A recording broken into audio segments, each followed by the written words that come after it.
Welcome to EVTN News. I am starting today's show a little bit early, a little bit of a different time. We'll see what happens there, but um, I had the time. I had the day off. It's President's Day. Happy President's Day, and um, sort of want to catch if Daytona runs long. I kind of want to catch that. I'm not a big NASCAR fan, but it's always interesting to see the end. So, anyway, let's get started here. Um, I think the big thing today is LMNOP blessings. So, in a thread posted on Twitter, Slim Jim Martin described how he recently blessed a friend and his husband as a couple following the instructions given in the controversial Vatican Declaration Fiducia Supplicans. Martin wrote, "The two have been together for 20 years and live nearby. We met at Shake Shack, sat outdoors and had fun reminiscing, catching up, and talking about the church since all four of us are Catholic." At one point, Eugene said, "Why not give Gus and James a blessing?" It was exactly the kind of situation envisioned by the Vatican's new document, Fiducia Supplicans on blessing LMNOP couples. He stated, "It would be spontaneous. I hadn't even known Gus was bringing his husband. Brief, I didn't have time to prepare anyway." And in, what just happened here? Oh, my thing reset. Oh, come on. Hold on one second. Okay. Brief. I didn't. Let's see here. Brief. I didn't have time to prepare anyway, and in no way like a wedding. We were sitting outside at a Shake Shack after all. Oh, I'm sure it was spontaneous. I'll bet. He said, "So I prayed the prayer of Aaron from the book of Numbers, which I always liked. May the Lord bless you and keep you," as I grasped both of their hands across the table. Unbeknownst to me, Eugene took a quick photo on his phone, which you see here. I found it very moving. Afterwards, I said to Gus, Can you imagine us imagining this in junior high school? Then, as in some places still, it would have been unthinkable even to say you were LMNOP. There's been a lot of commentary about Fiducia Supplicans, some good, some bad, some wise, some ignorant. But often lost in the discussion is that at the heart, this is about two people who love one another and are seeking God. It was easy for me to say yes to Gus and James, to say yes to Eugene's suggestion, to say yes to what the church is now offering to these couples, and most of all, to say yes to God's desire to be close to God's friends and to my friend too of 50 years. Okay, so that's Slim Jim Martin. And that's what he's saying, and of course he's not going to get reprimanded from the Vatican. All right, I'm going to comment on this after I talk about this next article, which is somewhat related. The Spanish LMNOP activist Joseph Becerra, a Jesuit, has admitted that LMNOP pseudo-blessings and pseudo-marriages are something we already do. Blessings and marriages. In an interview on February 12th, he added that France's LMNOP propaganda text Sodomus Supplicans gives the priest an official option to bless sin. According to Father Becerra, LMNOP propaganda can be spread in the church because this issue has progressed very quickly. Okay, so these are Jesuits, and they're not going to be reprimanded from the Vatican. So I guess this is my question for the Pope's planers, is to, I guess, tell me how you know the intentions of Pope Francis more than Father James Martin, because Father James Martin is actually, I don't know if I'm pretty sure he's still on the Vatican's communications team. So he's very well connected in the Vatican. So if you're saying, oh, Pope Francis doesn't intend the blessing of LMNOP couples, well, James Martin is blessing them. These Jesuits in Spain are blessing them. And what's the Vatican going to do about it? Nothing, because they've done nothing about it for years. They've done nothing about LMNOP support for years. So they're not going to do anything. And let me know when they do. They won't. So you don't have to, because they won't. That's the thing. The Vatican is in on this. They want the blessing of LMNOP couples. They want this. This is about blessing sin. And I know some of the Pope-splainers, they say, oh, well, I don't understand why Francis isn't disciplining Martin. Well, you know, Francis had 11 years to discipline Martin and he's done nothing. Don't be so naive. Unbelievable. Wake up to reality. Here's some more reality.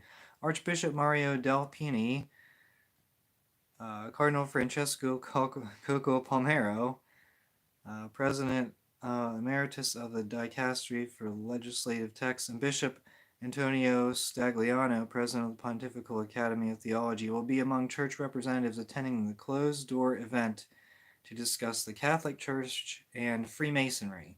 This could have been a headline story, but it wasn't. I could have chosen this as the headline story. The Freemasons will be represented by Stefano Bisi, Grand Master of the Grand Orient of Italy, the country's largest Freemasonic lodge, and leaders of the two other national lodges, the Grand Lodge of Italy and the Grand Regular Lodge of Italy. So this meeting actually did take place, and they talked about, I don't know, unity between the two groups, which Coco Palmero was, how do I even explain this? Remember when Pope Francis said, who am I to judge in regards to LMNOP? Well, Coco Palmero was the one who apparently had a male friend with a party, at a party. I believe the police were called, and that's how it was discovered that there was some activity going on. And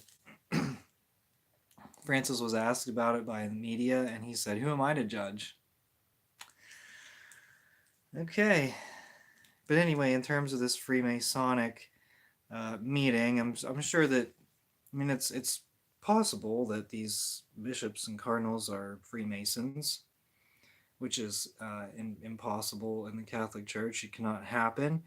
You get automatically excommunicated if you are a member of the Freemasons and you claim to be a Catholic. You receive an automatic excommunication. So these guys may potentially be undercover Freemasons, not undercover, but unknown Freemasons. That's not out of the realm of possibility.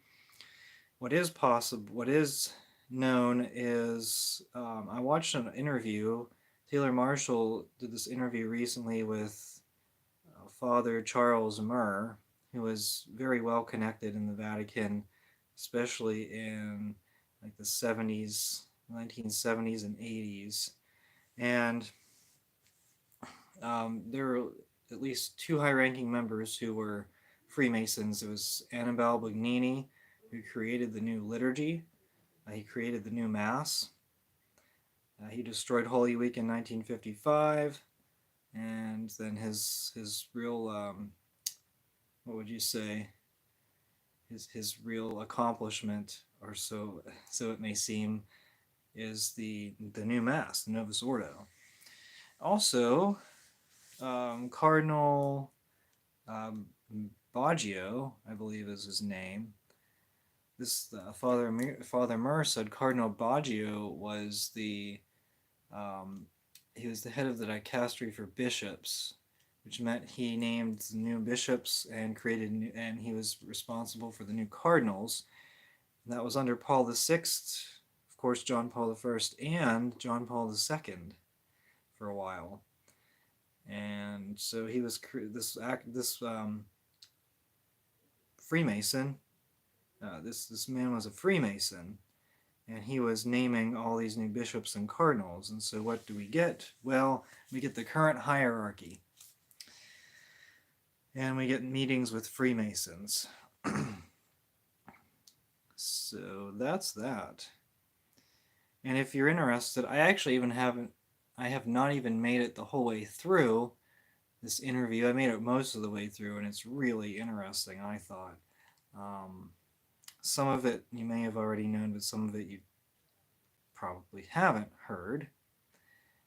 And yeah, it's very, very interesting interview. Sheds a lot of light on things that happened in the church in the Vatican. Okay, the Vatican announced Saturday that Pope Francis has launched synodal study groups to analyze key issues ahead of October's Synod on Synodality Assembly. The synthesis report published at the end of the first Synod Assembly lists 75 different matters for consideration, including women's access to diaconal ministry, priestly celibacy, and Eucharistic hospitality for interfaith couples. So you can marry into the church without converting. Maybe. That's a discussion. It's not, it'll be a discussion. And women's diaconal ministry. Yes. Among the new synod consultors, Pope Francis chose 3 female professors. One is Sister Dr. Bridget Weiler, a German missionary in Peru, and theology professor at the Pontifical University of Peru. Weiler is a member of the Congregation of the Medical Missionary Sisters and has lived in Peru for more than 35 years, where she works with the Council of Latin America and the Pan-Amazonian Ecclesial Network. The acronym is REPAM, R-E-P-A-M. Pan-Amazonian. Oh, where did we hear that? Oh, Amazon Synod. That's where you've heard that before. In an April 2023 interview, she said, I believe it must be possible for women who feel called to do so to be admitted to the priesthood. So she's in favor of women's ordination. So these are heretics, these synodalists. They're straight up heretics. It's a heretic church. The heretics are running the church. And what's crazy is Francis's network, this is an observation that I've come up with, is that Francis's network is so small that he can hardly pick anyone. Especially, he can't pick Catholics. There are very few that claim to be Catholic at this point that are actually part of the Francis Church. And so that is why he needs to pick atheists for the Pontifical Academy for Death, because he's run out of Catholics. Because none of them are, because most of the heretics don't participate in the Catholic Church. Most of them don't claim to be Catholic at this point. Most of them have left the Catholic Church. Especially look in regards into LMNOP priests. Okay, so there were active networks of LMNOP priests recruiting seminarians, people to into the seminary, recruiting fellow LMNOPs to the Catholic seminary, and it didn't really work well. It worked really well 50 years ago, but it's not working so well today because there's still it's still like a discouragement of them entering the seminary. They have to keep their lifestyles somewhat quiet, although maybe not so much anymore. But still, I mean, there's still like it's still frowned upon, and you can work at a university and do nothing and just say you're LMNOP and get a high-paying job. So it's a really privileged class at this point in society, and you'll so no need to enter the Catholic priesthood to live a double life.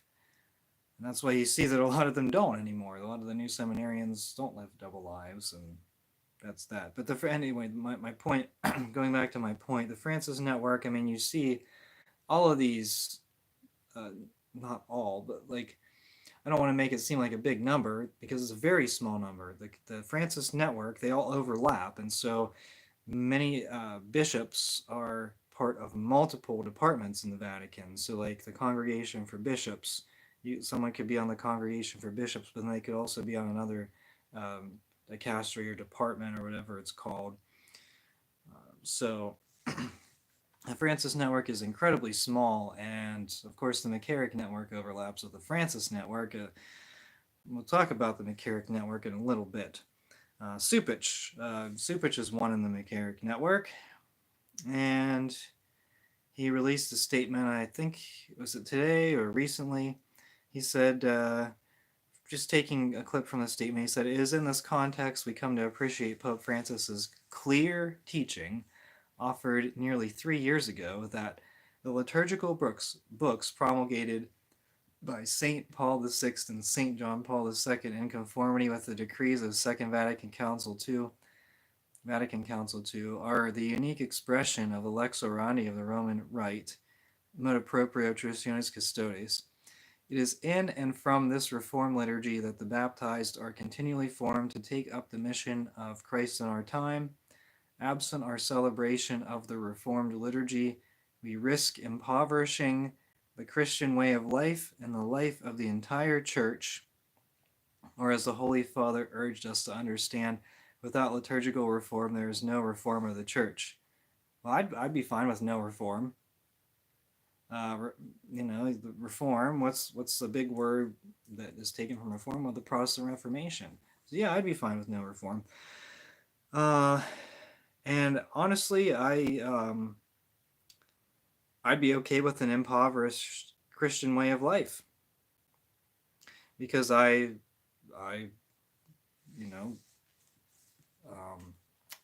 think the Latin Mass is the sole expression of the Roman Rite. Said, absent our celebration of the Reformed liturgy, we risk impoverishing the Christian way of life. How so, Cardinal Cupich? By the clown masses in your diocese, by the guitar blessings, by the bubble, by the bubble soap presentation, by playing Celebration at Mass, by playing Celebration by Cole and the Gang at Mass. Is that what would be impoverished? Because that's taking place in your diocese when you ban the Latin Mass. You shut down the Institute of Christ the King in your diocese, which, by the way, take a look at that. I mean, think about it. It hasn't happened anywhere else yet, but it's certainly a possibility it could happen. It could happen in your diocese, where your FSSP parish or your Institute of Christ the King parish could get shut down. Your Ecclesia Dei communities, diocesan Latin Mass for certain, that's a risk. But the SSPX is in the Archdiocese of Chicago, and they will continue reverent liturgies whenever Cupich has banned them. Of course, you could go Eastern Rite as well, but some people believe that's a cop-out. I don't know. I think it's still, we're in a state of emergency. We're in a crisis, a severe crisis. And I think that you're justified really doing whatever is on your conscience to do. Okay. Of course, I'm not your spiritual director, so just take it as someone's opinion. Going to LMNOP funeral. During the funeral of Cecilia Gentili, 52, a man who pretended to be a woman, drug addict, and atheist born in Argentina in 1972, the deceased was celebrated as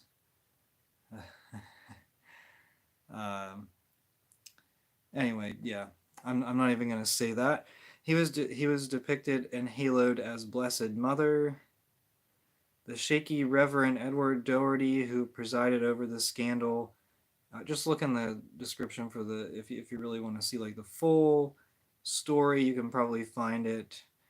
Anyway, shaky Reverend Edward Doherty, who presided over the scandal, began by joking, "Except on Easter Sunday, we don't get a crowd that is this well turned out." Then he began to laugh. The crowd responded to his words with cheers and applause like in a football stadium. The circus was repeated every time LMNOP came up to speak. During a sobbing eulogy by Gentili's concubine, two men could be seen kissing each other directly behind him. More such scenes followed later. After Doherty's canonization sermon followed some intercessions. A friend of Gentili's took the podium to pray from a mobile phone for access to gender-affirming health care, etc. Towards the end of the service, the cantor sang Schubert's Ave Maria, prompted by a frenzied LMNOP to dance frantically around the coffin and down the aisle. Then Reverend Doherty, speaking of our sister, Cecilia, invited the crowd to recite the Lord's Prayer. Slim Jim Martin said he was invited to participate but had other commitments, so he was well aware of it. The rector of the cathedral, this took place. Oh, I don't even think I mentioned this. It was in St. Patrick's Cathedral in New York, the Archdiocese in New York, their big cathedral. The rector of the cathedral said that he wasn't aware of it. Who knows if that's true or not? But considering the group, they're very violent, and so what can you really do? What could you do at that point once they were all in there? And Cardinal Dolan still has yet to say anything. Apparently, they said they had done a massive reparation very quickly after the fact, and no one really knows if that's true or not. But it's yeah, it's pretty disgusting. But you probably figured that out. Okay. So let's move on to another McCarrick network, Cardinal McElroy. So much of the U.S. opposition to France's propaganda piece, Fiducius Supplicans, is an enduring animus against LMNOPs, claims LMNOP activist Robert McElroy, who's also the Bishop of San Diego and Cardinal of the Francis Party. He made this claim on Friday at the LA REC, the Religious Education Congress in Los Angeles. He is particularly distressed that critics of Fiducius Supplicans focus overwhelmingly on the blessing of unnatural sins rather than adultery. For him, LMNOP blessings are inappropriate in the African cultural context, which makes him a racist, and he calls for diverging pastoral paths as an example of decentralization. Okay, I'm going to read this and then comment. He said, "We have witnessed the reality that bishops in various parts of the world have made radically divergent decisions about the acceptability of such blessings in their countries, based substantially on cultural and pastoral factors as well as neo-colonialism." So he's calling for diverging pastoral paths as an example of decentralization. So these are the hypocrites that cry about unity at the USCCB meetings. It's disgusting. These rotten heretics are in charge of the church. I respect the office, but not the individual, not the heretic. I don't respect the heresy. You have to respect the office of cardinal, but McElroy is a disgusting heretic. He's an LMNOP supporter, member of the McCarrick Network, possibly the worst bishop in the entire country. Stowe gives him a run for his money. Cupich is rotten. Completely compromised. All these men are completely compromised. The McCarrick report proved nothing. No one lost their jobs. I said this already. Worrell was the only one who lost his job over McCarrick. No one else suffered any consequences. Wonder why. Maybe because that's what the Vatican wants. What about Rupnik, Francis's friend? This is a disgusting church. Not the church itself, the hierarchy. Disgusting hierarchy. If they all resigned, we'd be better off.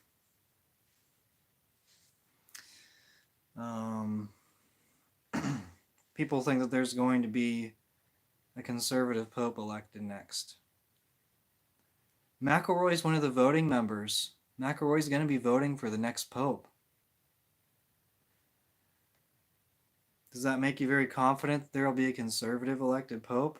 I'm not trying to be a Debbie Downer here. I'm just trying to look at the reality and see that these raging heretics are the ones who are deciding the future of the church, and it's disgusting. They're deciding the future. McElroy's going to be on the synod. I mean, they're going to be deciding these heretical next steps for the synod. Unless Francis goes ahead and institutes women deacons already. I already said ministries. They're not gonna have an ordained ministry right away, but they'll have they'll have something that functions just like a women deacon. That's my prediction. I don't know, but the Francis Church isn't satisfied with the consistent Catholic faith. And now they're not even satisfied with the unity, which they cried about in the USCCB meeting whenever Catholic bishops wanted to deny communion to heretics like Biden, to public sinners like Biden. And these rotten heretics like McElroy opposed that, and they said, we need unity. We need to give communion to everyone. And we need to bless all couples. What about polygamists? That's next. The Synod document mentioned that. That's how disgusting. That's how incoherent and that's how completely out of touch these guys are with the Catholic faith.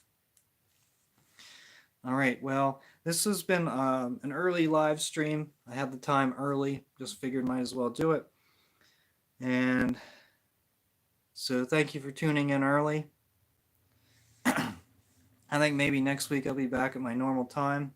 I think that seems to be a little bit more of a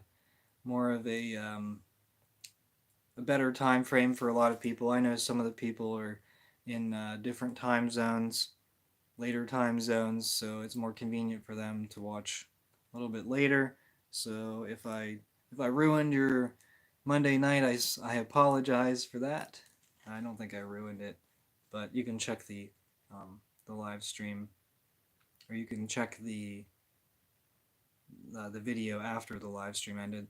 So okay, so this has been EVTN News. Till next time, thank you so much for watching. We are the laity, and we will not be silent.